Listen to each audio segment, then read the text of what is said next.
ரைட்ரா உங்கள் ஊழல் தெரிஞ்சு போச்சு. இந்த மேட்சை தோத்துட்டு அடுத்து தர்மசாலாவில் வந்து பார்த்தீங்கன்னா டிசைடர் வச்சு கல்லா கட்டலான்னு பார்க்குறீங்களா? India versus England 4th test வந்து பார்த்தீங்கன்னா ராஞ்சியில் நடந்துட்டு இருக்கு. இப்போ வந்து பார்த்தீங்கன்னா Day 2 முடிஞ்சிருக்கு. ஓகே, இங்கிலாந்து டீம் 350 ரனுக்கு ஆல் அவுட் ஆயிட்டாங்க. ஓகே, ஒரு டீசென்ட் ஸ்கோர். ரொம்ப கம்மியானு சொல்ல முடியாது, ரொம்ப அதிகம்னு சொல்ல முடியாது, ஒரு டீசென்ட் ஸ்கோர் அப்படின்லே சொல்லலாம். ஓகே, இந்தியன் டீம் பேட்ஸ்மேன் இருக்க ஃபார்முக்கு இந்த ஒரு 350 வந்து பார்த்தீங்கன்னா அதை பீட் பண்ணி ஒரு 400-450 ரன் அடிப்பாங்க நம்ம எதிர்பார்த்தா. யார் கண்டுபட்டதோ தெரியல, இந்தியன் டீம் பேட்ஸ்மேன் எல்லாம் பார்த்தீங்கன்னா பொத்துன்னு வந்து பார்த்தீங்கன்னா அவுட் ஆகிட்டு போயிட்டே இருந்தாங்க. முக்கியமாக இங்கிலாந்து டீமோட ஷோயிப் பஷீர் அவரோட போலிங்கை வந்து பார்த்தீங்கன்னா ரொம்ப கஷ்டப்பட்டாங்க இந்தியன் டீம் பேட்ஸ்மேன். நம்ம டீமில் இவ்வளோ எக்ஸ்பீரியன்ஸான ஒரு பிளேயர் ஆஃப் ஸ்பின்னர் ரவிச்சந்திரன் அஸ்வினே வந்து பார்த்தீங்கன்னா ஸ்ட்ரகிள் பண்ணிட்டு இருந்த நேரத்தில் எந்த ஒரு எக்ஸ்பீரியன்ஸும் கிடையாது. மேக்ஸிமம் அவர் வந்து பார்த்தீங்கன்னா ஃபர்ஸ்ட் கிளாஸ் கிரிக்கெட்டே வந்து பார்த்தீங்கன்னா 8 மேட்ச் தான் விளையாடி இருக்காரு. ஸ்டேடியமே இந்த ஒரு டூரில் கொண்டு வந்திருக்காங்க. அப்படின்ற போது ஷோயிப் பஷீர் அவர் வந்து பார்த்தீங்கன்னா ஒரு 100 மேட்ச் விளையாடின மாதிரி வந்து பார்த்தீங்கன்னா ஒரு எக்ஸ்பீரியன்ஸோடு இந்த ஒரு மேட்ச்சில் போலிங் பண்ணியிருக்காரு. உண்மையாலேயே அவரோட ஒரு போலிங்கை நம்ம பாராட்டியே ஆகணும். இந்தியன் பிளேயர்ஸ் ஸ்பின்னர்ஸ் சூப்பராக விளையாடுவாங்க.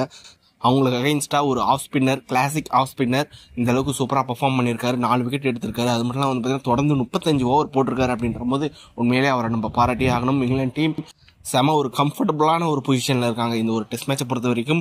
இந்தியன் டீம் இன்னும் ஒரு 134 ரன் பின்தங்கி இருக்காங்க. அப்படின்ற போது அட்வான்டேஜ் இங்கிலாந்து டீமுக்கு தான் இருக்குது. ஏன்னா பால் வந்து பார்த்தீங்கன்னா உருண்டு தான் வருது பிச் ஆகி, அதுவும் கிராக்ஸில் பட்டால் டோட்டலாக வந்து பார்த்தீங்கன்னா ஷூவில் தான் படுது, பேட்டுக்கு வர மாட்டுது. அப்படின்ற போது 4th இன்னிங்ஸில் இந்தியன் டீம் எவ்வளோ ரன் கொடுத்தாலும் கஷ்டம்தான். இருந்தாலும் இந்த ஒரு ஃபர்ஸ்ட் இன்னிங்ஸில் கொஞ்சம் வந்து பார்த்தீங்கன்னா இந்த ஒரு குல்தீப் யாதவும் த்ரூ ஜூரலும் வந்து பார்த்தீங்கன்னா ஓரளவுக்கு ஃபைட் பண்ணி அவங்களால எவ்வளோ ரன் அடிக்க முடியுமோ அவ்வளோ ரன்ஸ் வந்து பார்த்தீங்கன்னா நம்மளுக்கு போனஸ் தான். இங்கிலாந்து டீமோட லீடை வந்து பார்த்தீங்கன்னா எவ்வளோ கம்மி பண்ண முடியுமோ அவ்வளோ கம்மி பண்ணால் இந்தியன் டீமுக்கு நல்லது, கேமுக்குள்ளே இருக்க முடியும். உண்மையிலேயே த்ரூ ஜூரலை நம்ம பாராட்டி ஆகணும். ஒரு யங்ஸ்டர், 2வது மேட்ச் தான் அவர், இருந்தாலும் வந்து பார்த்தீங்கன்னா அந்த ஒரு ரெஸ்பான்சிபிலிட்டி எடுத்து முடிஞ்ச அளவுக்கு ஃபைட் பண்ணுறாரு. உண்மையிலேயே அதை நம்ம பாராட்டியே ஆகணும். இந்த ஒரு மைண்ட் செட்டை தான் நம்ம கேஎஸ் பரத்துக்கிட்ட இருந்து மிஸ் பண்ணோம். இப்போ வந்து பார்த்தீங்கன்னா த்ரூ ஜூரல் அதை கரெக்டாக பண்ணுறாரு. அட்டாக்கிங்கும் ஆடுறாரு, அதே சமயத்தில் வந்து பார்த்தீங்கன்னா அவரால் டிஃபென்ஸும் ஆட முடியுது. அப்படின்ற போது உண்மையிலேயே ஒரு நல்ல ஃபைன்னே சொல்லி ஆகணும் த்ரூ ஜூரல். அதுக்கப்புறம் இதுக்கு முன்னாடி வந்து பார்த்தீங்கன்னா எஸ்எஸ்வி ஜெய்ஸ்வால் ஒரு நல்ல இன்னிங்ஸ் 73 ரன் அடிச்சிருந்தாரு. சுப்மன் கில் 38 ரன். இவங்க 2 பேரும் விளையாடும் போது வந்து பார்த்தீங்கன்னா செம ஒரு கான்ஃபிடென்ட்டோட இருந்தாங்க இந்தியன் டீம். ஒரு நல்ல ஒரு பார்ட்னர்ஷிப்பாக இருந்தது. ஒரு 80 ரன் பார்ட்னர்ஷிப் கொடுத்தாங்க இவங்க 2 பேருமே.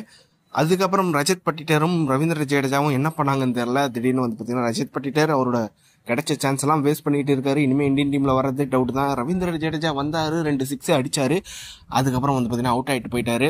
எனக்கு பொறுத்த வரைக்கும் சர்ஃபாஸ் கானே அந்த இடத்துல வந்திருக்கலாம். ஜடேஜா வந்து பார்த்தீங்கன்னா போன மேட்ச்சில் சக்ஸஸ் கிடச்சிது, 100ல் அடிச்சார். இருந்தாலும் வந்து பார்த்தீங்கன்னா சர்ஃபாஸ் கான் மும்பைக்கு அவர் நம்ம 5ல் தான் விளையாடுவார். அப்படின்ற போது அவரோட ஸ்பாட்டை அவருக்கு கொடுத்துருக்கலாம். ஜடேஜா கொஞ்சம் பொறுமையாக விளையாடிருக்கலாம் அப்படின்ற மாதிரி எனக்கு தோணுச்சு. அதுக்கப்புறம் அஸ்வின் பேட்டிங்லையும் சரி போலிங்லையும் சரி அந்த அளவுக்கு ரிதத்தில் இருக்கிற மாதிரி தெரியல. ஓவரால் இன்னைக்கு டே பொறுத்த வரைக்கும் இங்கிலாண்டோட கை தான் ஓங்கியிருக்கு. 3rd டேல வந்து பார்த்தீங்கன்னா குல்தீப் யாதவ் கையிலையும் த்ரூ ஜூரல் கையிலையும் தான் இருக்குது. இந்தியன் டீமோட ஒரு வெற்றியோ தோல்வியோ அது அவங்க 2 பேர் கையில் தான் இருக்குது. இந்த மேட்ச் வந்து ட்ரா ஆகிறதுக்கான வாய்ப்பே கிடையாது. அப்படின்ற போது வெயிட் பண்ணி பார்க்கலாம். 3rd டே வந்து பார்த்தீங்கன்னா இந்தியன் டீமுக்கு நல்லா போகணும் அப்படின்ற மாதிரி நான் வந்து பார்த்தீங்கன்னா தாழ்மையுடன் கேட்டுக்கொள்கிறேன். ஓகே, இந்த வீடியோ பிடிச்சதை லைக் பண்ணுங்கள், ஷேர் பண்ணுங்கள், நம்ம சேனல் மறக்காமல் சப்ஸ்கிரைப் பண்ணி வச்சுக்கோங்க.